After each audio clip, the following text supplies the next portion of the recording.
Hey friends, welcome to this episode of Friend Fusion. Today we're discussing what it means to be woman.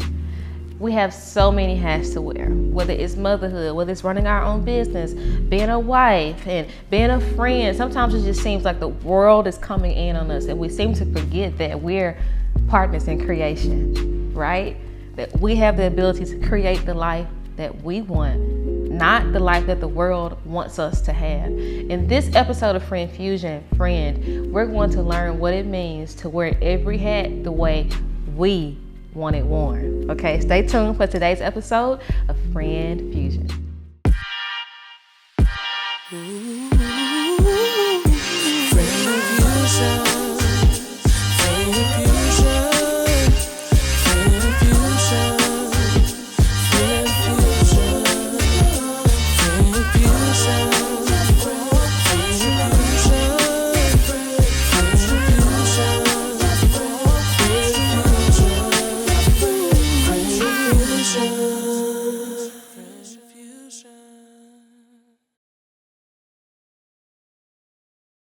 Friend Fusion.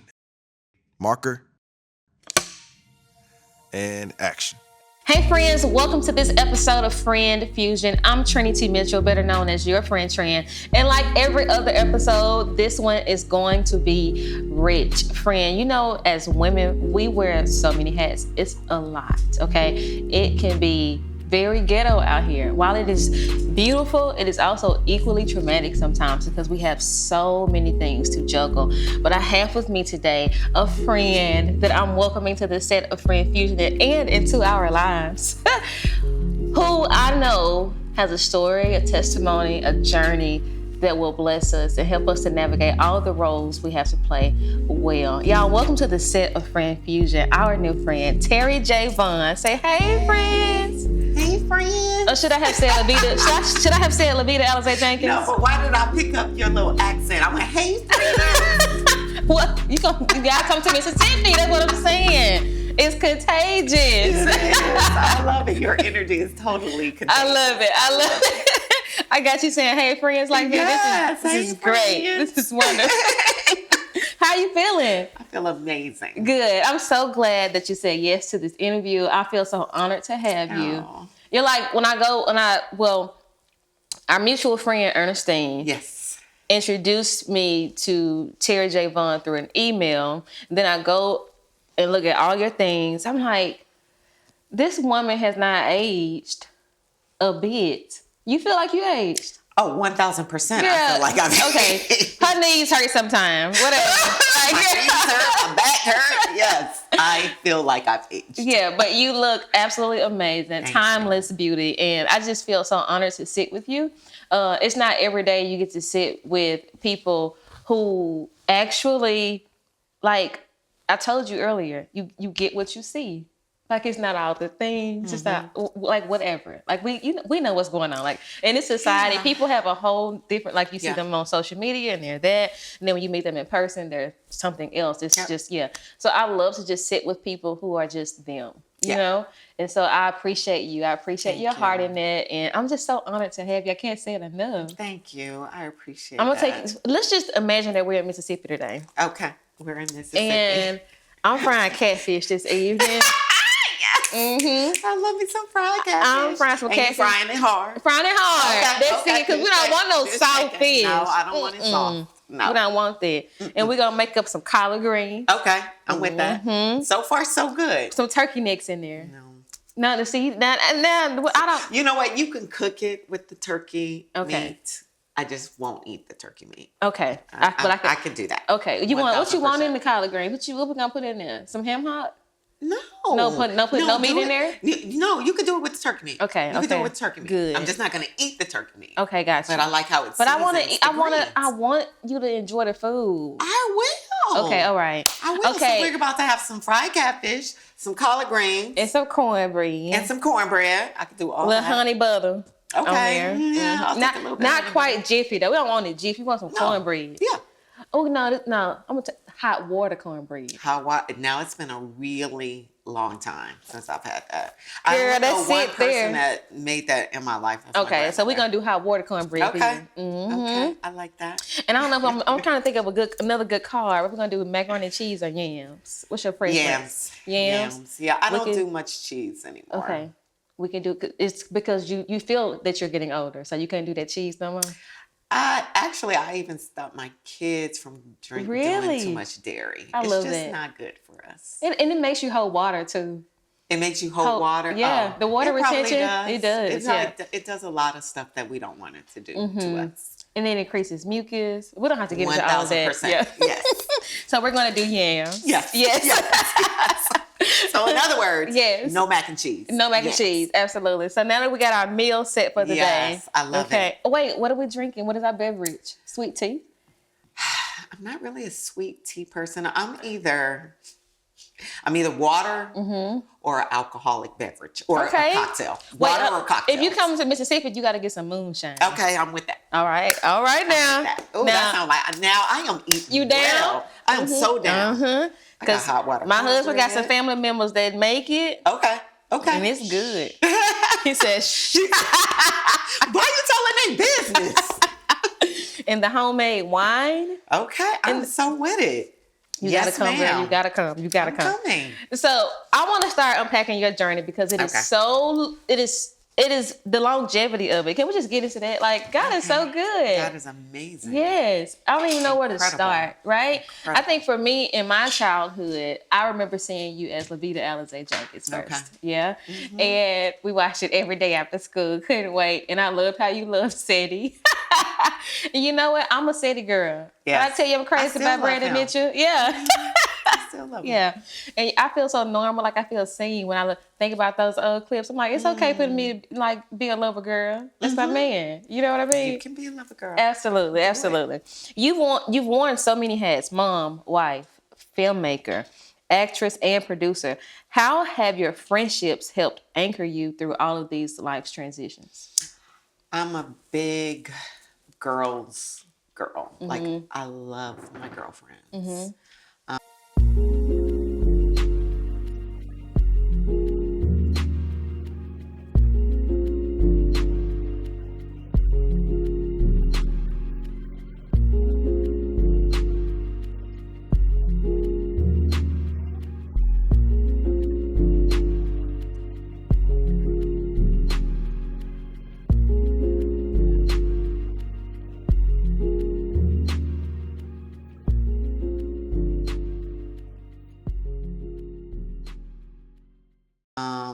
And I think, as women, they can be very nurturing for us because we understand each other in a way that our men just don't. They're not equipped to understand certain things. So, my solid friendships mean everything to me. Yeah. They really do. How do you feel that they've anchored you throughout the transitions, whether you're wearing a role of a mom or actress or even just producing, traveling, all the things? Well, the thing is, my friends are just my friends, right? So when I need somebody to pick up the kids or I need somebody to watch the kids or, I want to borrow a coat or, we're Right. like real friends. And I think that does a lot of grounding in your life, especially being in this business and being around so many different people and different energies and different situations, being grounded in just real life love, friendships and connections, people that cheer you on, people that, tell you when you're wrong, call you out. That's not, I've always said, no matter how big I could get in this industry, I never want to surround myself around people that are yes and people. I don't be honest need that. with you. Yeah. I don't need people that are yes and people. I need people to call me on my stuff. Yeah. Just like I call you on your stuff. Yeah. That's what real friends do. Absolutely. Can That's what you real take me friends to do. a moment where a friend called you on something and it's been pivotal to your life? I have to think on that one. And also my sister is she's one of my top girlfriends. And let me just tell you this though. Having a sibling that's also a friend, Oh yeah. That's not normal. So when you have a sibling that can also be your friend, that is like chef's that's my kiss. girl. Yeah. Yeah, it's great to have siblings who can also be your friends. And It's not she's always called the case. me on stuff through my whole life. Yeah, yeah. And that has not changed. I love that. I mean, I remember one time, and this is when the Steve Harvey show was in its height. Mm-hmm. And I went home. I'm from San Francisco, and I went home to visit. Mm-hmm. And I was just hanging out. And all of a sudden, my sister and my brother-in-law at the time, they were like, okay, well, we have somewhere to go. We're going to go out. We'll be back. Watch the kids. And I'm like, they just left me at home to Right. watch their babies. They didn't ask me. They just left. Right. And I'm like, okay, so these are people that don't care about the status of this Hollywood actress on the television things, yeah. series. They don't care. Yeah. They just left Right. me. You them kids' auntie. That's So, hilarious. and that's my life. It's Yeah. like, that's how my life is It's with beautiful. my kids, my husband, our family, our friends. Yeah. It's real life, real deal. I love that. Connections. I love That's that. Has your definition of friendship evolved as your responsibilities and influence have grown? Has the meaning of friendships? Yes. Have your definition of friendship Definition evolved? of- Yeah. Friendships evolved. I think because I lead with my heart. Mm-hmm. So everybody is a friend and I love everyone Mm-hmm. until they make me not. Okay. Got you. So I've never really I don't know, I guess I've never really not, how do I say this? My definition of friendships hasn't changed. Mm-hmm. I think that my protecting myself in friendships has changed. Mm-hmm. That's good. But not the definition of a friend. The definition of a friend is the same to me. Yeah. As women, we often feel pulled to be everything to everyone. How do you discern which relationships deserve your full presence and which need healthy boundaries? I think they all need healthy boundaries, first of all. Absolutely. Yeah. All of them. Even with our kids, there's healthy boundaries still. Even Though with I our would show up, kids. yeah. You're like stepping on somebody's toes right now. Yeah. Okay. Yeah. It with is our what kids. it is. It's Yes, good. even Yeah. with our kids. I think that we, as women, I think we don't necessarily do that all the time. I think that we're born nurturers, and which is what I think is a beautiful thing about us. And I love being a woman. Right. I love being nurturing. I love being soft. So I love those aspects of us, but we can tend to over nurture, over be available, over coddle. And I think that you definitely have to work on that. You have to set boundaries because then we end up drying ourselves out, Yeah. giving, because there's so many people to give to. Yeah. And we love giving, but you can't do it at the detriment of yourself. You really can't, because you can't give and pour from an empty cup. So my cup has to keep getting full. Absolutely. And so I got to set some boundaries even for my kids. Yeah, that's good. I really do. My daughter, she's 10 now. She's the youngest. When she wants to come and get in the bed with us, there are times when I'm like, oh, I want to snuggle with her too. Like, okay, let's let her in. Right. But for the most part, I'm like, no, you have a whole, you Go have to a your room. whole bed. You got a whole room, a whole nice bed, new mattress. Like, no, you need to enjoy that. It's not really comfortable with 3 of us in the bed. That is so ma'am. funny. Yeah. So no, How often does she try to sleep with you? just about every weekend. If you let her? Just about every weekend. Now, what we have told her is like, if either one of us is out of town, you can sleep in the bed with me. But kids are funny because she's 10 going on 20. The last couple of times my husband was out of town and she just went to her room, I was like, You don't want to sleep with me? Right.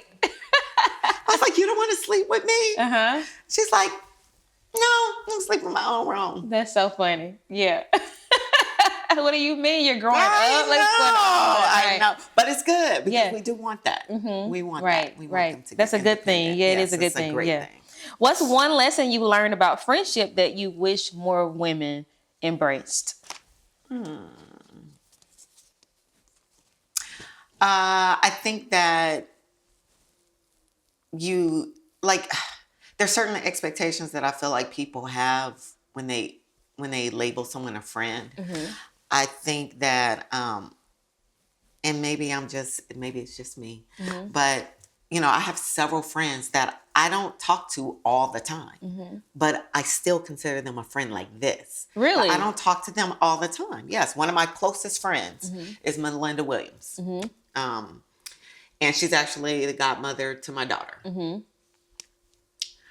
I don't talk to her. I maybe talk to Melinda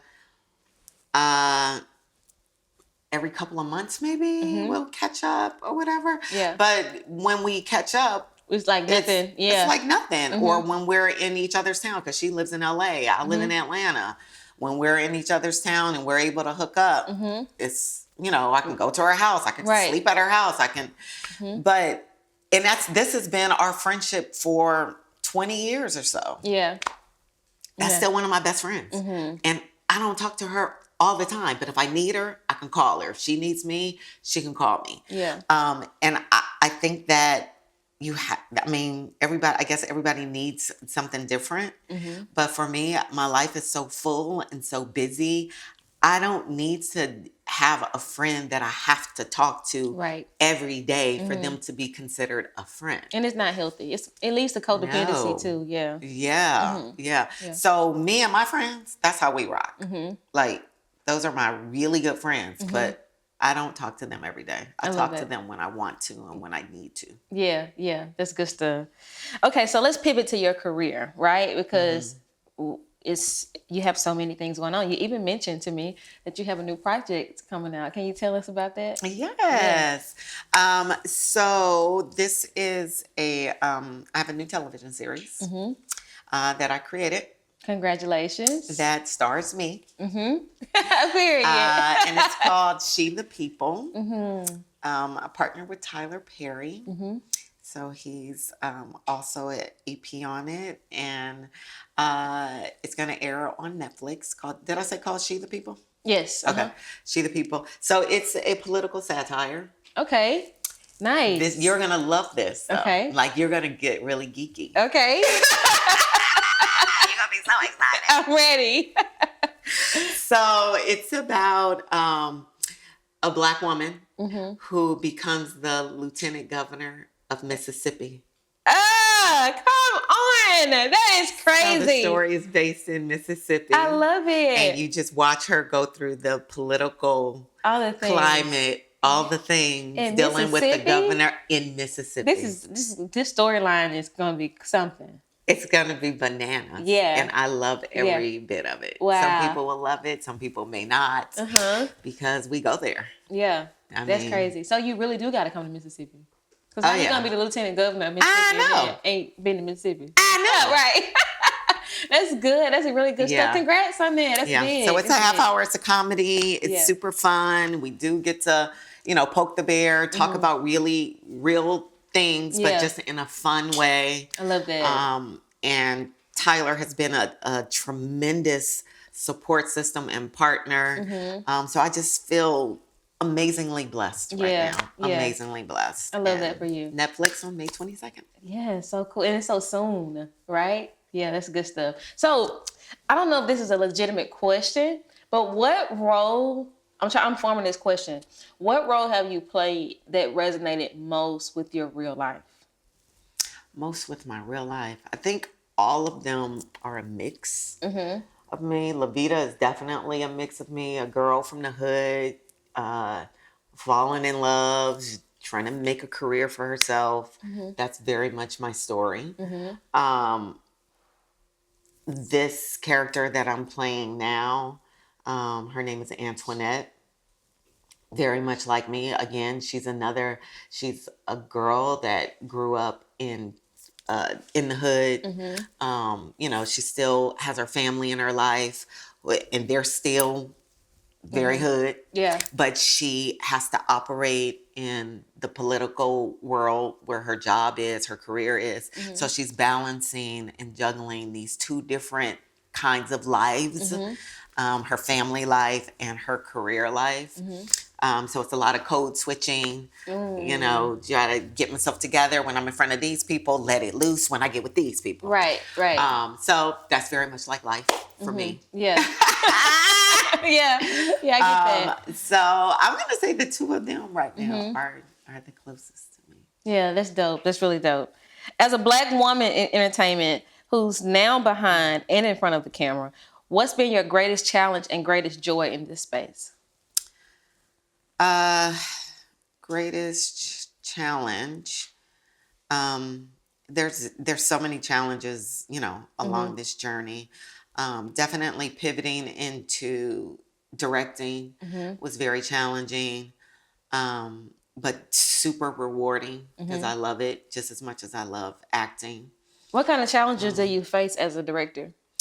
Well, there's always the getting started. Okay. Like, you know, everybody has known me for an actress. Getting people in the industry to take you serious as a director, as a producer. There's always challenges that you come up against because they put you in a box. But it's their box. I don't So want the to talent can't like produce talent. Is that how it works? Usually, no, you can do what you want. Right. But yes, Yeah, it is challenging until you keep proving yourself over and over again. Yeah. Which I have been able to do. Really fortunate and blessed to have a bunch of opportunities to build a resume. Yeah. In the directing and producing space now. So that was always challenging. And then just really staying positive and staying motivated and keeping your light in the industry that, you know, most of the time you're told no. Most of the time you're not the one, you're not right, you're not this, you're not that. No. That's most of the career of Being an actress. being in this business. Yeah. It's more of that than there is yes and jobs and encouragement. So being able to balance that and still, you know, keep your lightness, keep your joy. It's, you know, it's work. You got to work on it. How have you maintained your confidence and your identity through all of that kind of rejection? And you know, and there's moments where my confidence was low. And this episode is great, right, friend? I know. Join me for more episodes just like this one in my Patreon community. That's patreon.com/yourfriendtrend. I cannot wait to connect with you in real time. There's moments when I feel like I'm the best one in the room. And you have to like really pump yourself up to get that. And as we all know, it's like nobody is better than anybody, but you got to pump yourself up so you exude that light. Absolutely. But for me, it's surrounding myself by people that are genuine. My friends, my family, they all keep me grounded. Yeah.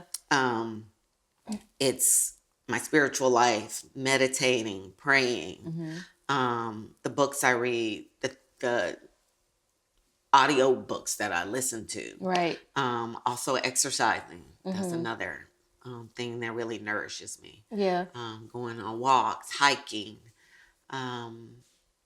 All those things nurture me. Yeah. And I have an amazing husband too. I really do. I have a great husband who supports me. I think you guys been married 15 years, 16 years? 17. 17 years, yeah. When I did my research, I remember learning. But I think when 17 years. It was 14 or 15 at the time. Yeah, gotcha. 17 years. So what is it like to be a wife who does all of these things? Like you're either acting somewhere, you're traveling somewhere, you're speaking somewhere like now, or like all these things, and then you still have home life. How do you navigate being a wife and being Terri? Again, it goes back to boundaries. You know,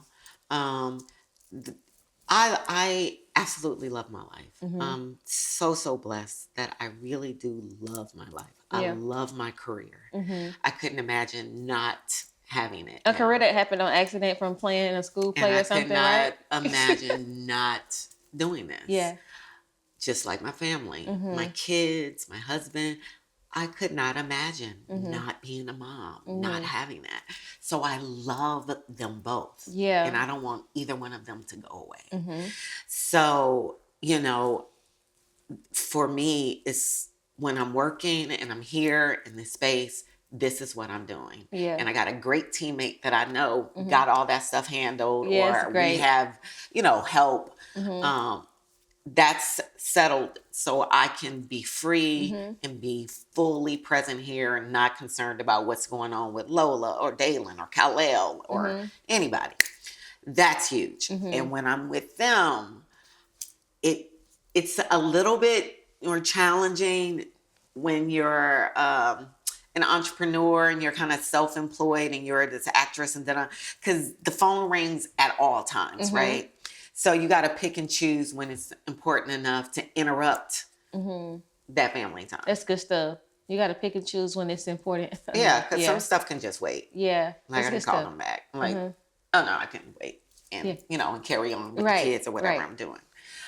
So, just prioritizing that. But for the most part, because I have to be gone so much, when I'm there and when I'm home, I just fully dive in. You know, Lola has dance class, it's ice skating, all the stuff. So I'm just making sure that I'm super present with her. Ice skating. Yeah. Come on, Black people in ice skate. Yeah, I love that for y'all. She's been ice skating since she was 2. Wow. So that's amazing. Just being present for that and for my boys, for my husband. Just really valuing the time, whether it's home time, valuing that time, or work time, valuing that time. Yeah. I love it. I really do. And again, going back to my teammate, my husband, he allows me the space. Yeah. To be beautiful. All that I am and never, ever makes me feel guilty about any of it. Because that's not common for a lot of women, especially women who have full careers. They deal with the spouse being intimidated. It's my second jealous. Marriage. So I know all about the other way. Get it, got it. Yes. Yeah. I know the other way. Yeah. It doesn't work for me. So this 17 years in, locked. Not saying that you're married. Right. Marriage is not always easy. No, it's actually the hardest relationship that I've ever had. But I think what makes it worth it is two people who are, like the words you said, teammates. Like we're teammates. So we're both working through the hard stuff together. 1,000%. Yeah. So that's what makes it so beautiful at the end of the day. We're both, but it's not perfect by a long shot. No. Yeah. No. Yeah. At all. Yeah. And and we're all individuals growing at different rates and paces sometimes. Sometimes there's growth on your part and he's still here, right? And then all of a sudden he's growing, and now you're there. Allowing each other that space to do that and not making anybody feel bad that, oh, you've changed. Oh, that's how we're doing it now. Right. Like, allow the space. Yeah. We're human. We're supposed to grow. And we're supposed to change. We're supposed to change. Absolutely. So don't make somebody feel bad because they're changing. That's good. Just and you can use that for any relationship. Friendship. 1,000%. A romantic relationship. People change. Parenting. Kids. Yes. Yeah. Everybody is changing. Changes. Yes, and people want people to stay the same. No. We can't. No, we cannot. Yeah, it's so good. It's so good. Tell me something that you've learned recently about yourself, because you have had this long career, still working, all the things. You got a 17-year marriage, 3 children, all the things. What is something that you've recently learned about Terri that was a beautiful revelation about yourself to you? That I am really a manifester. Really? Yeah. Really? Everything that I've said that I wanted to do, I do. Wow. And, even this new television series, I've always wanted to have my own show. Now, it took 20 years to get it, but I got it. It's here. Yeah. And so I've, in the past couple of years, I've been like, when you think back or even go back to my journal entries, everything that I've written, everything I said I wanted, including my marriage, including my kids, this career, I've gotten it all. Wow. You just walking around And and answer prayers, all right? right. It's crazy. And it's happened in the most beautiful, authentic, it's the long game. You know what I think when I hear It's you the say long that? game. I think I hear a good life can be normal. Because so many people don't think a good life is normal. You know what I mean? How have you been able to execute the things that you wrote down and actually see your dreams become a reality? You said, how have I? Yeah, been able to execute the things that you manifested. I think mostly it was believing. That's good. I think that was for most of the things that that I've gotten to live, experience. It came after I really believed. And there's a difference because I've always believed, you know, I'm in the right career. I'm on the right path. I know I deserve my own television series. I've put in the work. I know, but there was always something like, you're not ready. Why you? You're not that girl. What's so special about you? You know, all the monkey chatter, all that's always been, I've always carried that still in the same space of saying, yes, I do. I deserve. I believe. But I didn't believe enough. And what I've learned in the past few years is there's levels to people's belief. There's levels. Yeah. And I think that anybody can have anything that they want depending on the level of your belief. That's good. And when you fully let go and fully believe and know that you are on this ordained path that God has laid out for you, now you have to believe enough to walk it. Absolutely. And it may not always look the way you think it's supposed to look or be with the people that you think it's supposed to be with. But that part of it is not your business. Your business is he gave you the dream, the thought, the belief, the vision. Just go. Yeah. How he gives it to you, that's not he, she, the energy, all of it. Yeah. Absolutely. And it's funny that you said that because I just had this thought yesterday that we don't get to choose. Like we choose the things that we want. We set out the things that we want to do or whatever, but we don't get to choose how we're developed.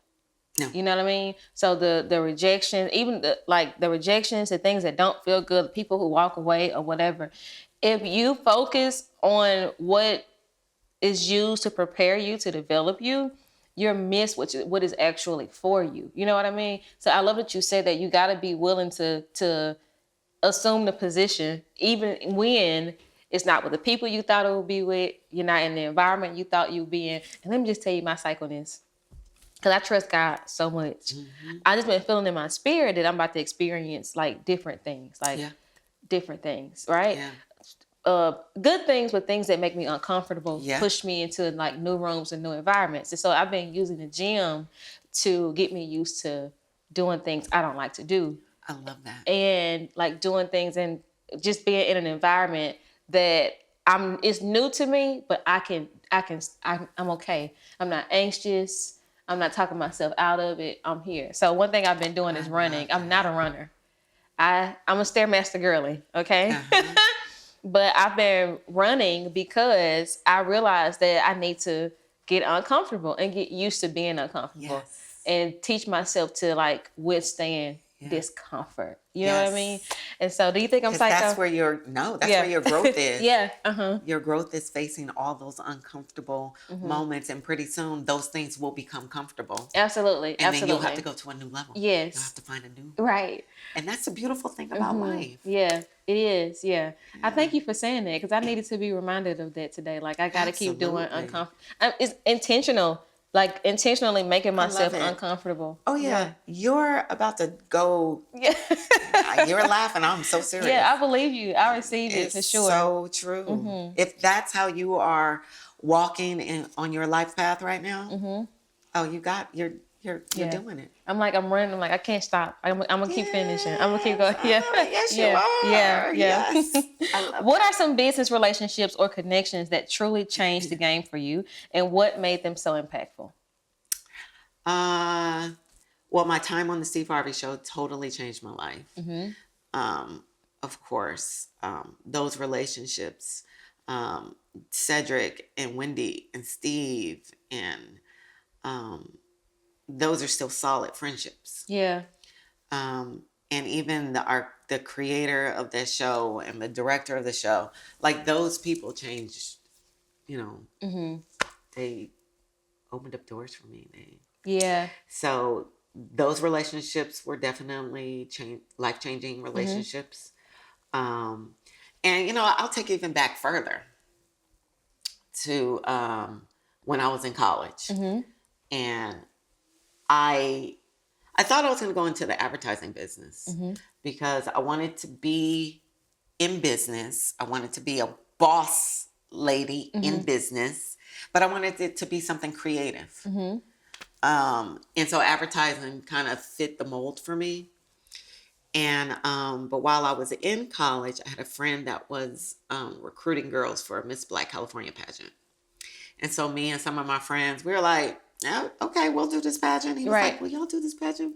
I was like, okay, what do we do? I ain't doing that now. So yeah, exactly. Right. It was totally that. I don't care. Okay, so what do we do?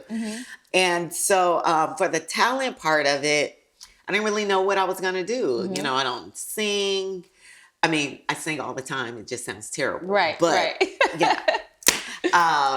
so I did not know what I was going to do for the talent part. So my mom and one of my aunts, my great aunt, we came up with the idea of me reciting a poem. So I found this monologue from this play for colored girls who considered suicide when the rainbow is enough. And so I pulled one of the monologues from that play, and that was what I performed for the talent portion of the pageant. And so one of the judges of the pageant, he was producing a stage play that they were getting ready to tour the country with. So when the pageant was over, he asked me, would I be interested in auditioning for a stage play? Baby, look at that. You ate that I was like, audition? Right. I was like, so what do you do at an audition? What is that? Amazing. And he was like, he gave me the address. He was like, well, you show up at the Black Repertory Theater, which is in Berkeley, California. And he said to bring a picture and a resume. And I was like, okay, I could do that. Yeah. I could do that. So I had my college roommate take a picture of me, aging myself. It was a Polaroid picture. Not the exactly that. It was exactly that. So I had her take my picture the night before my audition. Right. And I printed out my resume, which was a regular working resume. McDonald's, Avis Rent-A-Car, Marriott Hotel. I was working at the Marriott when I was in college. And so I show up with my resume and my little Polaroid picture. Wow. And I walk into the theater, and there's like real lesbian actors in there. And I see that they have 8x10 black and white glossy pictures of themselves. So I'm like, oh, my thing is so wrong. Like, am I supposed to be here? Oh my God. Right. And then I realized, I'm like, okay, well, my resume, it doesn't have anything acting, but it's like, oh, well, this is me. So I just wait my turn to go in, and I go in and I meet the playwright. I meet the director, and the director gives me some material to read. And so I read it with him, and he was like, that's good, but this character, she's very sassy, she's saucy. Can you read it again and just give me some sass? And I was like, oh, absolutely. That's me anyway. I was like, you just want me to be myself. Okay. Great. This is easy. So I read it again with him with the little sass and sauce. And they called me that night and offered me a part in this play to tour the country. It's my first acting gig ever. And so those two gentlemen changed my life. Yeah. Paul Roach, the director, he really changed my life. He taught me the craft of acting. Yeah. And he introduced me to, like in theater, there's the thespians, Chekhov, Uta Hagen, Stanislavski. He introduced me to these people to study. And I just fell in love with all of it. Yeah. And that's all I did was study acting. And he went with us on the tour. So he was teaching us acting classes on the tour. Wow. So I just got the best teaching and the best training in theater, on the road, on stage. And that changed my life forever. It changed what I was going to do with my life, what I loved. No more advertisement. No more advertisement. This is what I do. I'm an actress. You became the one being advertised, right? Yes. It's crazy. Yes. It's crazy. Yeah. Well, the funny thing is when I was in college and I had an internship at a advertising agency. And so I had to interview a lot of the people in the agency. And most of them came from theater. Wow. And I never put that together until later in life when I got into acting. I was like, oh my God, all those people that were in advertising, they had started in theater. And I flipped it. I was going into advertising. And you went to theater. And went to theater. It's and amazing. built a whole career. And David E. Talbert was the playwright. It was his first play that he had ever written. And so as a actress, producer, all the things entertainment, right? What is some of your favorite shows? And let me tell you this, I don't watch TV. Okay, I really feel like I got undiagnosed ADHD. I do well with sitting down reading. I can listen to an audiobook, but when it comes to me sitting down watching TV, I struggle with that, right? So when you recommend these shows, you got to keep that in mind. Okay. What are some of your favorites? On right now. Abbott Elementary. Okay. It's hilarious. Yeah. Okay. Go to my childhood, if you will. Okay. One of my favorites. Because I do love to laugh. Laughing is one of my favorite things to do. Same. I got to stay in. I got a mantra. If I can't laugh, I'm leaving. And I mean that. Okay. I want to be able to cackle. If you can't laugh, you're leaving. Does that go for church too? Everything. If you're not laughing. Everything. I want to go to the church right now. They then rearranged boots on the ground. They got I put my trust in them. I want to go to that church. You know what I'm saying? Have you seen it? They not saying boots on the ground. I love it. Girl, they said they put their trust in them. I want to go to that church. And instead of saying where they fans at, they say where my faith at. That is and I want to go, funny. and I want to give me a fan to go where my faith is. Yeah, period. That's I funny. do. I want to laugh. Okay. Well, Abbott Elementary is hilarious.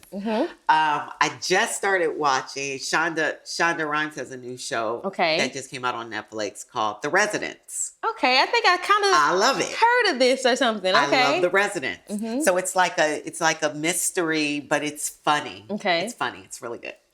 And on the not funny side, I love Paradise. Okay.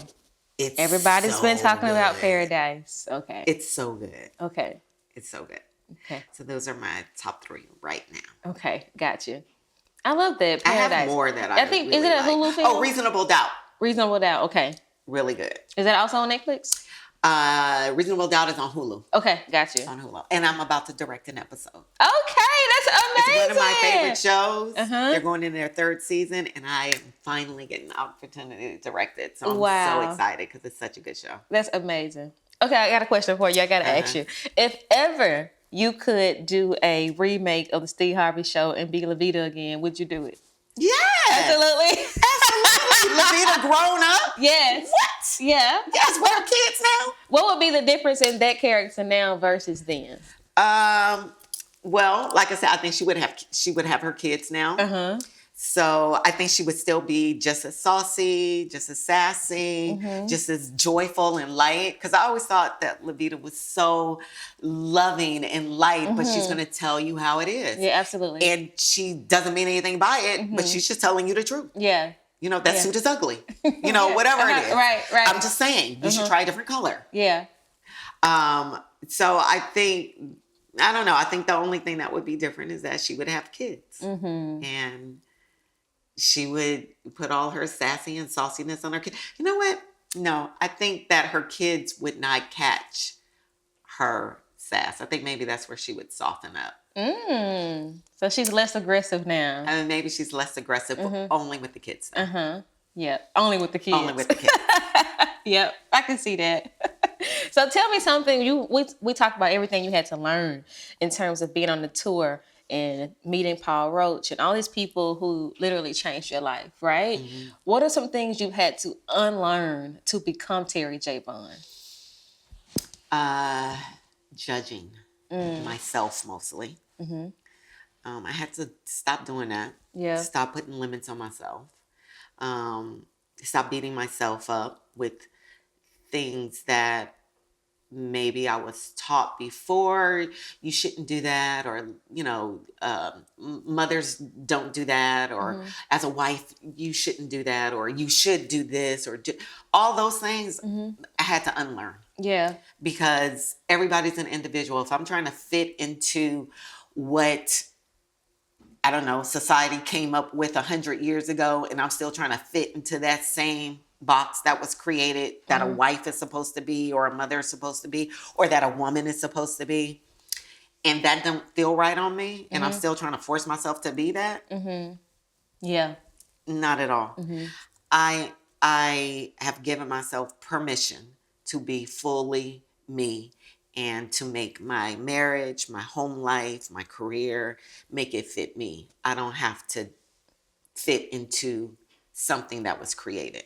I can create how my household runs. I love that. I can create. Yes, 1000%. I can create because I can. Yes. I'm finna leave here talking crazy. Yeah, I don't have to fit into societal standards of anything. No, Absolutely. you create your home. That's your world. You create your world how you want it. What do you want this environment to be like? Absolutely. How do you want to be you with and your husband? husband make that? Yeah, I love that. Y'all don't have to fit into, well, the man's supposed to do this and the wife's supposed to do this and we're supposed to do. Right, right. Well, that doesn't feel right for us. Yeah, that's we good don't stuff. do it that way. We flipped it upside down. How have you navigated conversations with people who may have been more traditional or follow the rules? Because you're not a rule follower. No. So how do you handle being questioned about how you have created things to be? I just let them. Oh, that's fine. That works for you. Okay, I love that. This works for me. And I still love you exactly the same. Yeah, that's beautiful. Yep, you ain't gonna stress me out now. You mind your business, somebody my business. Yeah. And Tabitha Brown says it best. Yes, You're raising my business. Minding our business, and that's the best thing we can do. 1000%. Yeah, it feels good. I love being left out of the loop. I'm at that age of my life. Yes. I'm 34. When I tell you I love not knowing what's going on, I ain't got to be in on it. I ain't got to be aware. Nope. Like, I love it so much. Yes. I Me love too. it. I'm so happy for you because you got that at a pretty young age. Thank you. You got that at a pretty young age. It's it took me a beautiful. while to get that. It's that peace that comes with it. And like, so the idea of peace is that you can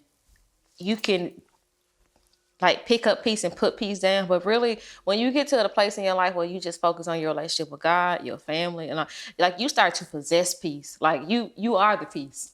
Like when you walk in the room, people don't even carry on with you how they carry on with everybody else because they know that you're not with it. Like you start to literally be a carrier of peace. And I really feel like I'm like that. Like ain't no foolishness going on around me. Nope. Because I'm a carrier of peace. At all. Yeah.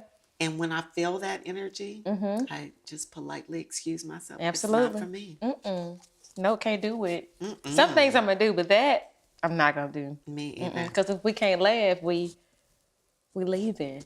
if we can't laugh, we leave. Period. You won't carry on like that. At all. You're raising both sons and a daughter. Yes. How has motherhood shaped the way you show up for yourself as a woman? I think it's super important. First of all, so my two sons are the oldest. Mm-hmm. And I always thought I'm a boy mom, Mm-hmm. right? I love being a boy mom. I was like, we need more amazing, king-minded men in our community. Absolutely. And I want to help bring that to life. So that's how I've always looked at my sons. Like, you guys are going to make the world better. Absolutely. You're going to represent who we are as people and royalty and all the things. You're going to shine in this world. And then I got a girl. And I just knew she was going to be a boy. I was like, doctor, doesn't sometimes the little baby penis hide and That's you hilarious. just can't see it? Like, could that be the thing here? Because I really am a boy mom. Right. I really am, doctor. So can you just double check? And here you are with a daughter. And when I say it's the best thing ever, I love it. It is. She stresses me out. All the things that I said I didn't want to do, I have to do now. I was so happy. I never had to comb hair and do the done. Yeah. And now I got to do all these things. All the things. All the things. But seeing her and raising her reminds me, first of all, just how powerful we are. Yeah. This little girl is just so confident in everything. Just in everything. Just like if she says, I want juice, when she says it, she's expecting to get it, right? She comes from a manifester, though. She's around confidence. So that's where I had to learn that. I learned it from her. Wow. She taught you how to do this. Yes. Yeah, I love that. Because whenever she asks for anything, she expects it. Now, whether she gets it That's all the good. time, Whenever she asks for anything, she expects you it. know, it's nothing for me to go to church. Whenever I ask for anything, I can't expect it. If I've She asked teaching me God for too. something, I shouldn't be asking like scared, or if I'm asking my husband for anything, if I'm asking whoever, if I'm asking you for something, expect it. I should expect that I'm going to get it when it comes out my mouth. Yeah, it's good.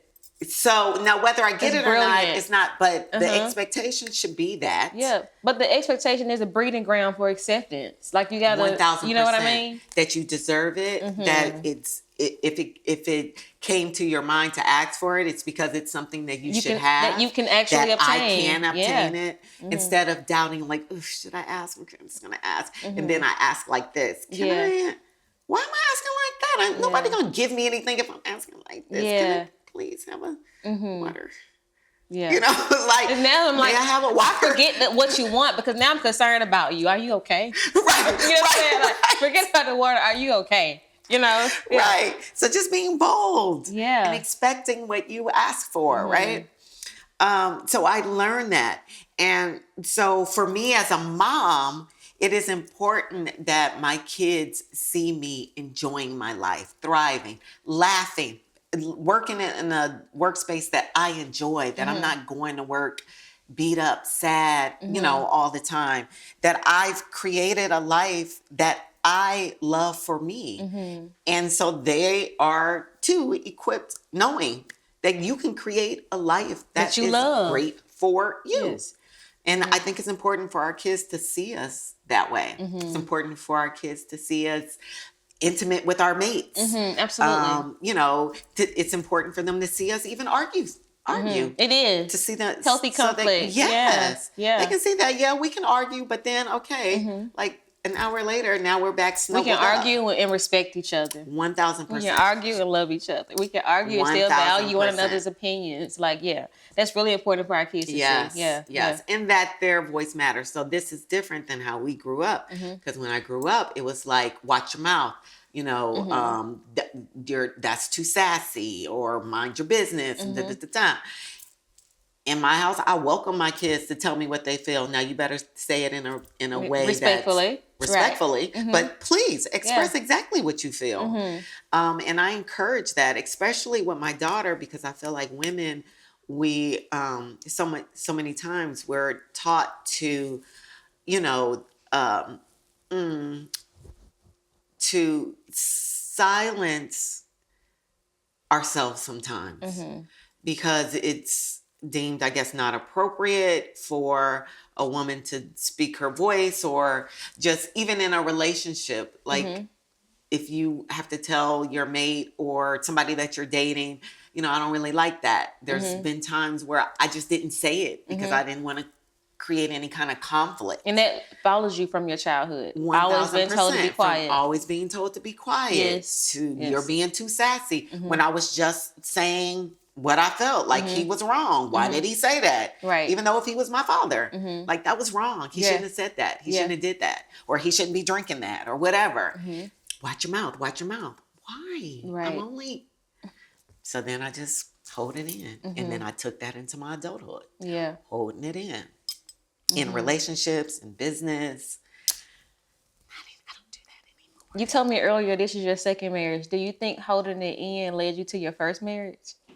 Would you have chosen that relationship if you knew that you didn't have to be silent? I think going into my first marriage, just to be honest, I definitely married like one of my friends. I married a college friend. And I chose...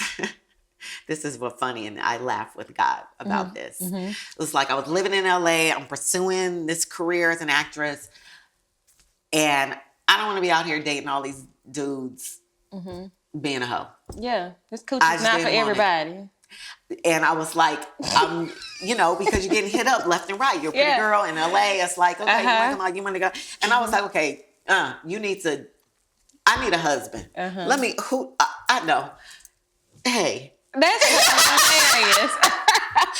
I think we should rekindle. Let's hang out again. Let's hang out. And so that was really my reason for wanting to get married the first time. I love and it. that's terrible. I love that so much. The naive. Terrible. It's so funny. Yeah. But I thought, this is better for me. This is good. It wasn't like it was just something that authentically just... Yeah. It was something that I felt like I orchestrated. And sometimes, too, just because people are good people don't mean they're good for us. Yeah. And I'm learning to accept that. Like, I'm just getting older, and I'm just learning to just accept people for how they are. Because at some point, I would think because we don't mesh, that something about you is just wrong with you. No, I just think that it's something that's wrong with our connection. Like, we just don't align. And we have to trust that. Yeah, and we have to trust that. And it's okay. And it is okay. Yeah. And see, I wasn't doing that. I was like, no, you got to stay. This is what you're supposed to do. Marriage is supposed to be tough. No, you can't leave. You got to, and you just keep prolonging, putting Band-Aids. Oh, okay, well, let's buy a house. Yeah. Oh, you know what? Let's have a baby. Just putting all these Band-Aids on because something felt missing or something just wasn't vibing. Instead of just what you just said, accepting. Yeah. This just doesn't go. And when you try to force anything, you always feel that force. Each 1000%. and every day. Like you literally feel the force. Yep. Yeah. Has there ever been seasons where you felt lost in one of those roles, whether it was mother, wife, or your career? If so, how did you find your way back to you? Yes, definitely. I think as a mother and a wife, I've put myself on the back burner before. Just caring for myself, just making sure that that was when I didn't meditate. That was when I wasn't really honestly feeding myself spiritually. I was just going by the numbers, doing what I was always taught you're supposed to do, but not really having it come from a genuine place of what I'm feeling in the moment, being honest with myself about what I was feeling, kind of belittling actually what I was feeling. Like, you need to get over that. Like, keep it moving, keep pushing. You're a mom. You need to do this. You got to keep it going. You got to keep the household happy and light and clean and this and that. And getting wrapped up in those images made me lose myself. And I'm like, okay, well, what if I don't want to do it like that? Yeah. What if I don't want to go to church there? What if I don't want to, what if I don't want to clean, what if I want to clean my house right now? Yeah. Isn't it amazing how when you're younger as a woman, you just believe stuff. You believe what other people around you have said. You pick up their belief system. Yeah. And as you get older, you start to ask yourself, why do I believe this? Why am I telling you to, because somebody told me that. Yep. You know? Yep. Why am I thinking I have to live my life this way? Because I saw my mama live her life this way. Yeah. And I love how you created this life that you love and that you enjoy, because it starts with a decision. And sometimes those decisions look like the complete opposite of all the decisions around you. Yeah. And you think about it's not to say anything is wrong with other people's lives, Right. but you think about their lives and how their decisions have led to the life they've created. And you compare that to the life that you would like to create. You're like, I got to make different decisions. Absolutely. And sometimes for people like us, we're the first in our families to be like, we're the first generation that's like, you can express yourself to me. Yes. You know? Yeah. You say, you're right. Yeah, like the first generation. Yeah. You know what I mean? Yep. And everybody thinks we're crazy. Yep. You know what I mean? Yep. Or you the person who decides, I'm going to get a housekeeper because I don't want to clean my house. Exactly. Everybody like, oh, you just bougie. Exactly. You just, all those things. Yeah. All those things. So I don't know how you feel about this, but I really feel like I'm in a space in my life. I'm constantly asking myself, because that judgment thing you also mentioned earlier, judging ourselves, all the things. I'm starting to constantly ask myself, why do I believe that? That's so good. It's important. You got to ask the questions. Like, why? Yeah. And is it just because your mother told you that? Is Yeah. it just because grandma said that? Okay, well, dig deeper. Yeah. Ask more questions. Does it fit you? Yeah. Does it serve you? Does it make you feel good? Yes. Is it growing, any healthy? Yeah. No. And if the answer is no, Yeah. do something different then. Because you may be following the rules to a game you don't even want to play. 1,000. Yeah, I think a lot of people do. Yeah, yeah. I think a lot of people are just following rules because that's what they were told. Yeah. And they are not living fulfilling lives. Yeah. They're living okay lives. I don't want an okay life. Absolutely not. I want an amazing life. Yes. And we deserve it. And we deserve it. Yeah, so I that want an amazing life. requires Yeah. amazing Yeah. differences. And that's not to say you won't ever have challenges. You won't ever go through anything. Right, You of won't course face I things. will. But I'm going to live a good life. I'm going to have a good life. Yes. Because my perspective on life is going to be different Yep. than it would be if I was facing this challenge with following your rules. You know what I'm saying? Yeah. So I really appreciate how you have challenged our perspective today in terms of creating a good life. And let me tell you what I got, because I'm a student of other people's lives. And when you mentioned you came into that audition with a Polaroid photo and everybody else had photo shoots, basically, you know what I heard when you said that? You don't have to fit in to thrive in. Absolutely. Yeah, you don't. Absolutely. You don't. Yeah. I don't think we're supposed to try to fit into anything. I think you're just supposed to be. Yeah, yeah. And everything that is aligned with you will genuinely come to you. Yeah. But if you are forcing yourself to go with the masses or to do things because you were told, how many things are you missing out on in life? Yeah. You're just going to get the same people that taught you that, all the stuff that they attracted to their life. So now you're going to attract those same things to your life because you're making the same decisions and choices that they're making just because. Yeah. Yeah. Life is supposed to be fun and interesting. I love that. God is such a creator of, look, Right. there is nothing simple and basic and streamlined About our creator. at all. Why we want that? Why do we want that? Why? You have to ask yourself that. If you like, I'm okay with the simple things. I'm okay with it. You got to ask yourself, why am I going against Yeah, my actual nature is to like thrive actual- and live an amazing absolutely. life. Yeah. To change, to be Yeah. whimsical, to laugh a lot, to draw, sing, dance. I mean, we're supposed to live. Absolutely. Absolutely. Live. When you think about the next 10 years, what kind of woman are you becoming and what are you most excited to still explore? What kind of woman am I becoming? I'm just becoming more free. Yeah. And I love that More free, which is amazing. And what was the second part of the question? And what are you most excited to still explore? Just more life. I want to travel more. That's one of the things that I kind of regretted when I first got on the Steve Harvey show, because that was the first time I was like making a decent amount of money in life, and I didn't have kids. It was like, I wish I had traveled and experienced and explored the world more. But it was, my mindset wasn't there. Yeah. And it's because of our upbringing, right? It was like, we were never taught about traveling or going outside of California. Right. You know, we are just taught this little, build your little life here. Yeah. And get all the great things in life has to offer right here. But I wish I had that mindset of traveling and exploring. So I am looking forward to doing so much more All of the that. things. Yeah. And with my family, with my kids Yes, too. beautiful. I want them to be able to see, like, you can live anywhere. Yeah. You can live anywhere. Right. I mean, come on, back to God. He's not just in Georgia. He is not just in California. Right. Anywhere. He's not just in the United States. That's right. Anywhere. Yeah. And we have access to that. That's a good one.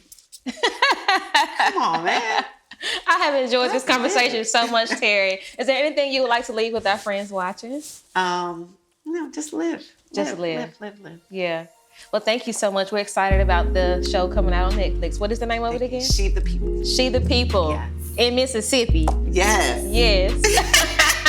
You coming to Mississippi because you promised I'm me coming now. to get some fried fish, some collard greens, some what else did we say? Hold on, yams, and cornbread, hot water cornbread. That's it. I'm coming. Period. Sarah, she said bootleg. It's some moonshine. It's some homemade wine too. Some homemade wine. Yes, I'm coming for all of those things. Friends, when we have this party, you will be invited. I hope you guys have enjoyed this episode of Friend Fusion. Wherever you are, please go, friend. Be encouraged to love on yourself, to give yourself grace, to be free, to make the choices that align with who God is calling you to be, not what other people want you to be. You deserve to live an amazing life because we got an amazing God. Period. I love you, friend. Whatever you do, please, friend. I see you back on the next episode of Friend Fusion. Ooh.